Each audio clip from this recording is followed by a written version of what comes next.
Maulidun Nabi atau dalam istilah bahasa Indonesia tempat kelahiran Nabi Muhammad SAW terletak di sebelah timur tempat sa'i yang dimulai dari Bukit Abu Thalib. Dan sekarang rumah tempat kelahiran Nabi Muhammad SAW telah beralih fungsi menjadi perpustakaan Makkah.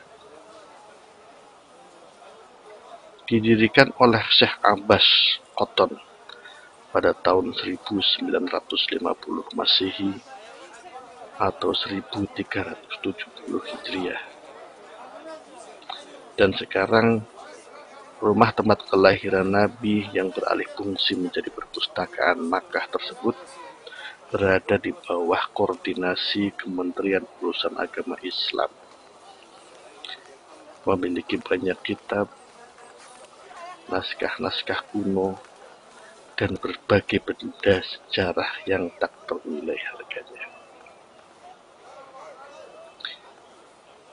Bangunan perpustakaan ini masih terpelihara dalam bentuk aslinya. Terdiri dari 2 tingkat dan jendela-jendela yang terbuat dari kayu berwarna coklat kehitam-hitaman yang menjadi ciri khas bangunan Makkah sejak zaman dahulu.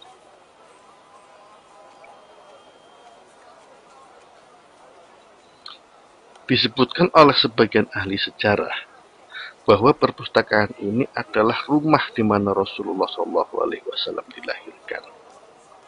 Rumah itu kemudian dimiliki oleh Aqil bin Abu Thalib radhiyallahu an yang ia terima dari Nabi SAW ketika beliau hijrah ke Madinah. Hingga kemudian oleh Aqil bin Abu Thalib rumah tersebut dijual kepada Muhammad bin Yusuf As-Saqafi, saudara Al-Hajjaj, yang kemudian memasukkannya ke dalam bagian rumahnya yang dikenal dengan Dar Al-Baida.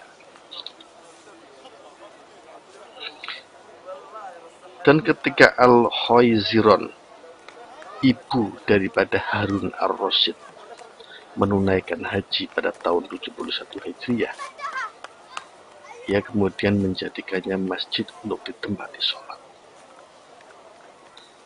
Sebenarnya tidak ada dalil sahih yang menjelaskan secara meyakinkan di mana tempat kelahiran Nabi SAW dengan pasti. Oleh sebab itu, ulama dan sejarawan berbeda pendapat dalam menentukan tempat pasti kelahiran beliau. Seorang pengelana bernama Abu Salim Al-Ash'ari yang meninggal pada tahun 1090 Hijriah pernah menyinggung tentang tempat kelahiran Nabi SAW yang sebenarnya. Ia juga menyebutkan perbedaan pendapat di antara ulama tentang hal itu, lalu mendiskusikan pendapat yang terkenal itu dengan orang lain.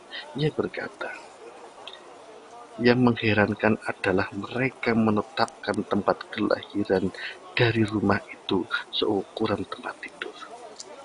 Mereka berkata bahwa itulah tempat kelahiran Rasulullah SAW.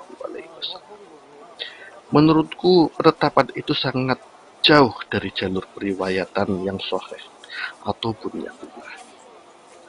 Berdasarkan perbedaan pendapat sebelumnya, apakah di kota Mekah atau di tempat lain. Kalau dikatakan bahwa ia ada di kota Makkah, terus ia ada di jalan mana? Setelah menetapkan jalan ini, lalu ia ada di perumahan mana? Bila kita telah menetapkan rumahnya sekalipun, kita masih kesulitan untuk mencari tahu tentang letak pasti dari rumah itu. Setelah berlalunya masa dan era yang panjang, serta hilangnya jejak sejarah. Kemudian beliau radhiyallahu an berkata dengan menyampingkan kebenaran penetapan tempat itu.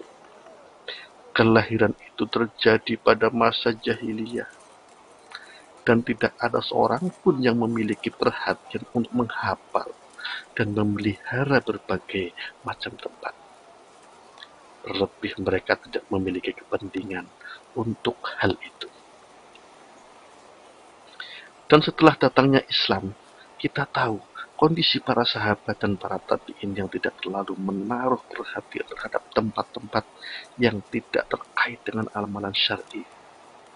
Karena mereka, semoga Allah meridai mereka, lebih mengalihkan perhatian terhadap yang lebih penting dari itu, yaitu menjaga syariat dan melindunginya dengan senjata dan ucapan. Sejarawan kontemporer terkenal Hamid Al-Jasir berkata,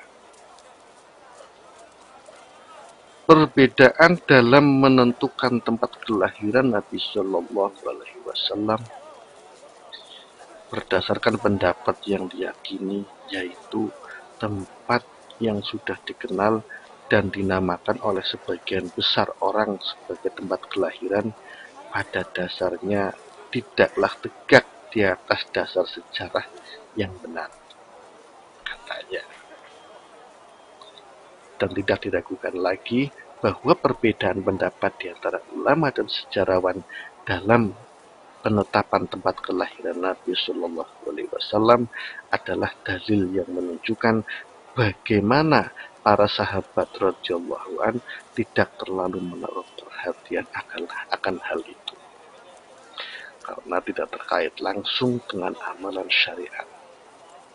Kalau tidak, tentu mereka akan sepakat menentukan tempat tertentu dan terkenal, sebagaimana mereka mengenal tempat-tempat yang disucikan dalam hajian misalnya.